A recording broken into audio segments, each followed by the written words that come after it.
오늘 우리에게 주신 하나님의 말씀은 로마서 12장 1절 2절 말씀 보겠습니다.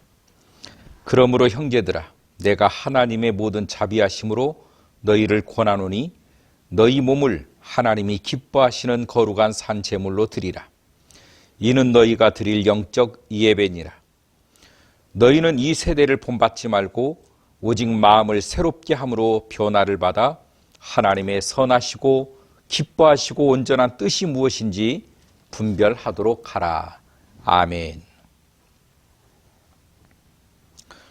너희는 이 세대를 본받지 말고 오직 마음을 새롭게 함으로 변화를 받아 하나님의 선하시고 기뻐하시고 온전한 뜻이 무엇인지 분별하도록 해라. 이렇게 말하고 있습니다. 이 세대를 배워가는 것이 이 세상에서는 지혜로운 일이다. 이렇게 말들을 하고 있는 것입니다. 왜냐하면 세상을 알아야 내가 살 수 있기 때문인 것입니다. 대부분 모든 사람들은, 아마 지상에 살고 있는 모든 사람들은 이 세상에 산다라고 하는 이것 자체가 생명줄을 유지하기 위해서는 이 세상을 알아야 되는 것입니다. 예수를 모르는 사람의 입장에서는 그것이 맞는 일입니다. 그런데 주님은 그런 우리 인간들에게 말씀하십니다. 이 세대를 본받지 마라. 이 세대를 본받지 말라고 하는 것은 본받을 것이 따로 있음을 말을 하고 있는 것입니다. 우리가 본받아야 할 정작 대상은 오직 마음을 새롭게 함으로 변화를 받아 하나님의 선하시고 하나님의 선, 그리고 하나님의 기쁨, 하나님의 온전하신 그 뜻이 무엇인지 분별해라. 분별해라. 다시 말하면 하나님을 배우라고 하는 것입니다. 하나님을 알라라고 하는 것입니다. 예수님께서도 말씀하셨는데 예수를 깊이 생각하라, 이 말씀을 주셨어요. 다시 말하면 하나님은 우리들에게 자기 자신을 공개해 주시기를 원합니다. 알려주시기를 원하신다, 그 말이죠. 사람들이 현대에 와서 자꾸 기독교 부분들을 떠나고 믿지 않는 그런 상태들이 어디에서 비롯되냐면 하나님은 관찰할 수 없다는 거예요. 이 모든 세상의 과학은, 다시 말하면 증명할 수 있는 것들은 관찰이 가능해야 되는 것입니다.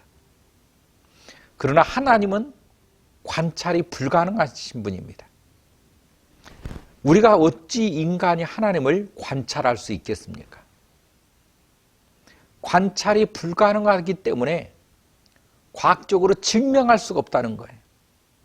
증명할 수 없기 때문에 우리가 하나님을 우리의 믿음의 대상으로 삼을 수 없다는 것입니다.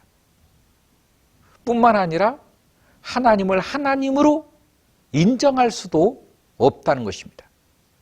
이게 현대의 과학입니다. 이것이 현대의 학문입니다. 이것이 현대의 철학이요, 사고입니다. 그렇기 때문에 우리가 이 세대를 통해서 하나님을 증명하려고 한다면, 이 세대가 원하는 것을 우리가 들어주려고 한다면, 이 세대 속에서 배운, 이 세대 속에서의 가지고 살아가고 있는 그 사고방식으로는 하나님을 추론할 수 없다는 것입니다. 그러면 그렇다고 하나님이 계시지 않느냐? 하나님은 존재하는 것입니다. 하나님은 함께하고 계시는 것입니다. 그래서 이 세상의 철학과 이 세상의 학문과 이 세상의 과학을 뛰어넘는, 그게 바로 성경이라는 것입니다. 하나님의 말씀이라는 거예요. 이 하나님의 말씀은 하나님 자기 자신을 이 말씀 속에 드러내고 있는 것입니다. 이 말씀 속에서 보여주고 계시는 거예요. 말씀을 통해서 우리와 만나고 계시는 것입니다. 그래서 성경은 참으로 신비로운 책이라고 하지 않을 수가 없습니다. 이 세상의 그 어떤 책보다, 이 세상의 그 어떤 것보다도 성경은 뛰어난 것이며 신비로운 것이며 기적이요 이적이 바로 성경인 것입니다. 그래서 우리는 이 세대를 따라가며 이 세대가 원하는 것을 우리가 추종하는 것이 아니라 예수를 믿는 사람은 우리 가운데 믿음이 있지 않습니까? 우리 가운데 있는 그 믿음으로 하나님의 말씀을 보게 되면 말씀 속에서 하나님을 경험하고 말씀 속에서 하나님을 느끼며 말씀 가운데서 하나님을 볼 수 있게 된다는 것입니다. 하나님이 여기 있다 저기 있다가 아니에요. 하나님을 만나기 위해서 어떤 신비로운 것을 가서 찾아 나설 필요가 없어요. 하나님은 이 성경을 통하여서 하나님의 이 말씀을 통하여서 우리가 경험할 수 있다는 것입니다. 구약 성경을 보게 되면 구약 성경은 기적과 이적들이 참으로 많이 나옵니다. 그것을 통해서 하나님이 자기 자신을 증명해냈습니다. 신약은 예수님이 인간의 몸으로 오셨습니다. 오늘 현대에는 하나님의 말씀을 우리에게 주셨습니다. 요한복음 1장 1절에는 이 말씀이 육신이 되어 우리 가운데 오셨다는 것입니다. 말씀이신 그분이 육체로 오신 그분, 예수입니다. 주님은 말씀이셨다는 거예요. 말씀. 오늘 그 말씀이신 주님이 이 성경으로 우리와 교제하고 있으며 우리와 교통하고 있고 우리와 만나고 있는 것입니다.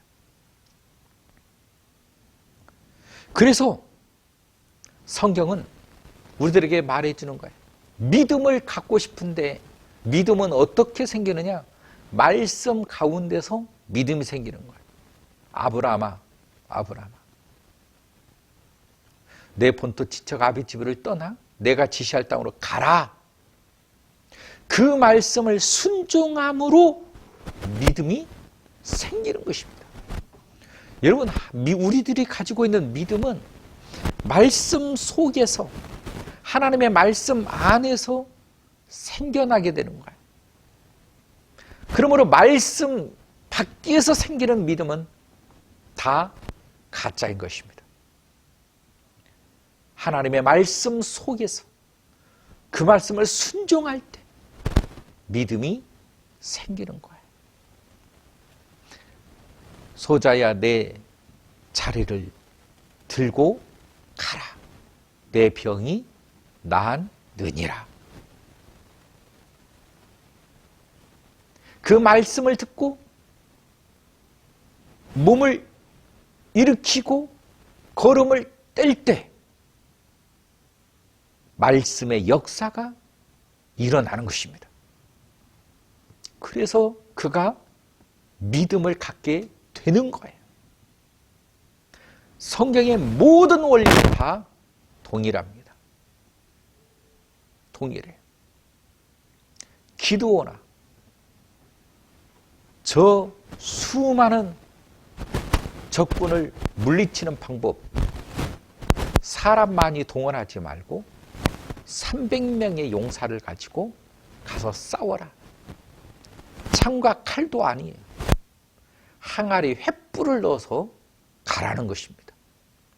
상식적으로 말이 되지 않지만 그 말씀에 순종함으로 300명의 기드온의 용사가 승리했던 것을 볼 수가 있습니다. 이게 하나님이십니다. 하나님의 말씀 속에서 믿음이 생기는 거예요. 우리가 왜 믿음이 연약해지고 왜 불신앙들이 나타나느냐? 순종이 없기 때문인 것입니다. 순종하지 않는다는 말이기도 합니다. 오늘날 우리가 세상을 살아갑니다. 믿음으로 산다라고 하는 사람들도 많지만 결국은 다 자기 생각을 따라 살아가는 사람이 태반이지 않습니까? 우리가 사사기를 읽어보면 사사기에서 뭐라고 말합니까? 자기 생각대로 자기 생각에 옳은 길을 가더라라고 하는 거예요. 하나님의 말씀의 길을 가는 게 아니라 믿음의 길을 가는 게 아니라 자기 생각에 옳은 대로 살더라는 것이죠. 이게 죄입니다. 우리는 우리 생각대로 살면 우리는 실패하게 돼 있어요. 우리는 패배하게 돼 있고 절망으로 가게 돼 있습니다. 왜냐하면 우리는 죄를 지음으로 우리는 하나님 앞에 나가는 길을 잃어버렸어요. 갈 수가 없게 되었어요.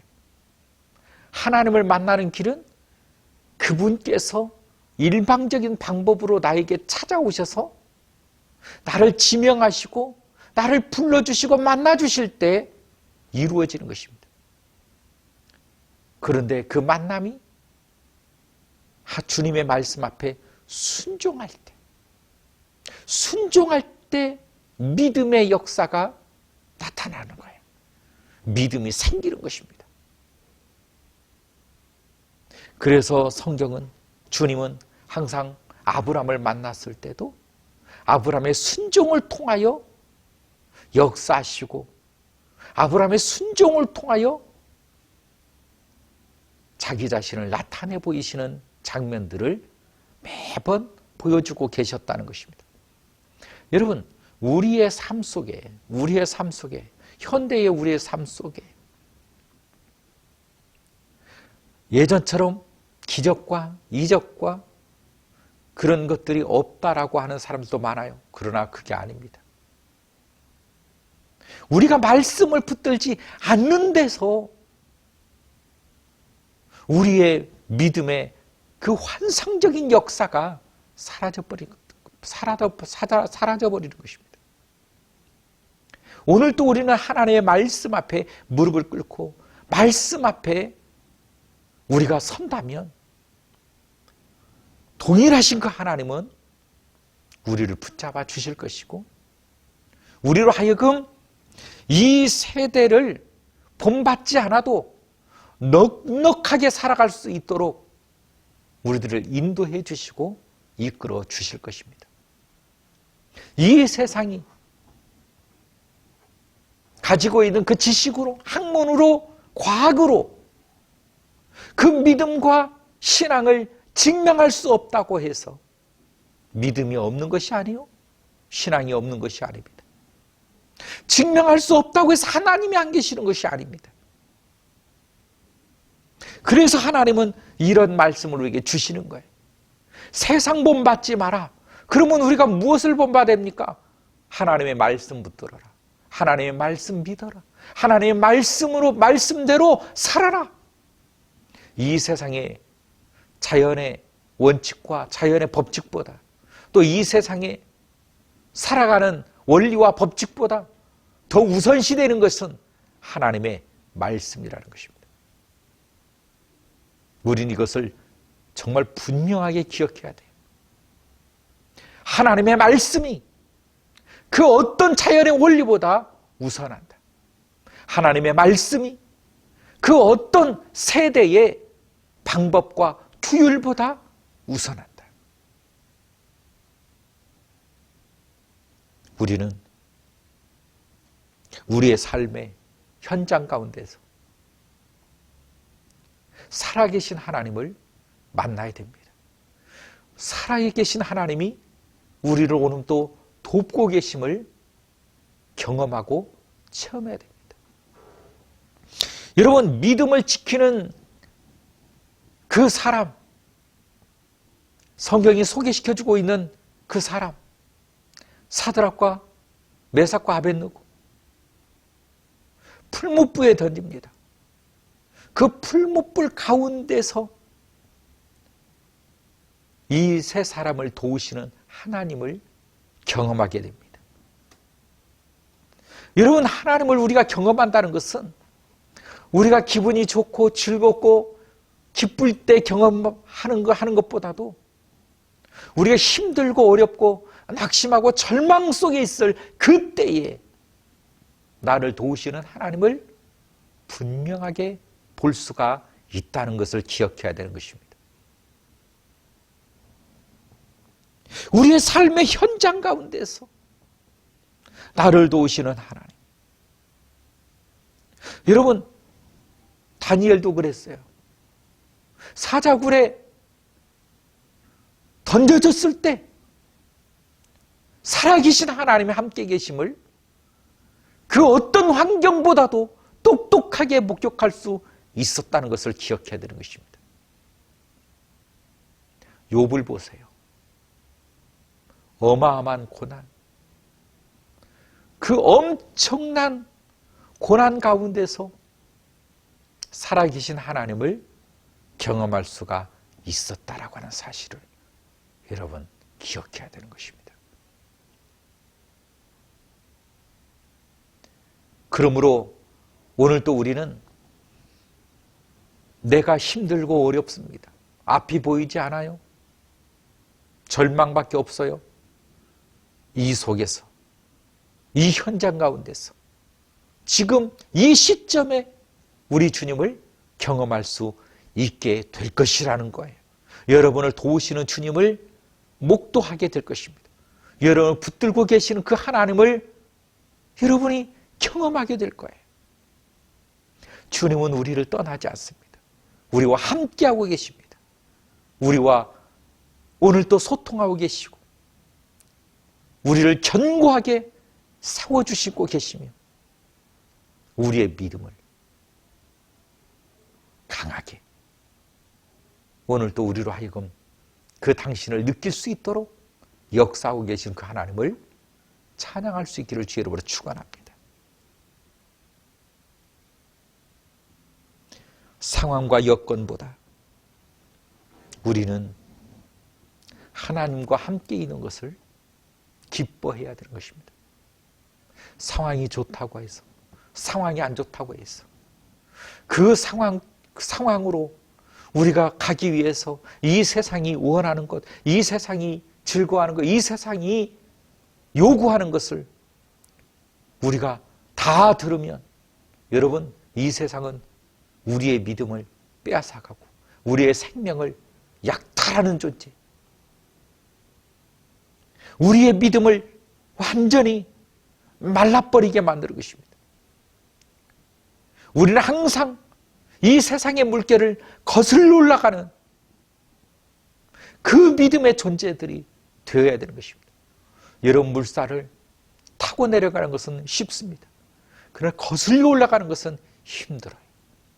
믿음의 사람들이 이 세상을 살아갈 때 세상의 요구가 여러분 아무리 강하고 세상의 요구가 아무리 나에게 요구한다 할지라도 우리는 믿음으로 살아야 되는 존재라고 하는 이 사실을 기억해야 됩니다. 여러분, 오늘 우리는 믿음으로 사는 존재, 세상의 법칙으로 사는 게 아니에요. 세상이 요구하는 것으로 사는 게 아니에요. 세상의 가치관으로 사는 것이 아니에요. 하나님의 말씀으로, 믿음으로 사는 존재라고 하는 이 사실을 다시 한번 기억할 수 있기를 주의 이름으로 축원합니다. 하나님은 여전히 우리와 함께하고 계십니다. 하나님은 여전히 우리를 붙들고 계십니다. 그 하나님을 오늘 또 여러분 느끼시고 경험할 수 있기를 간절히 축원합니다. 사랑의 하나님, 참으로 감사합니다.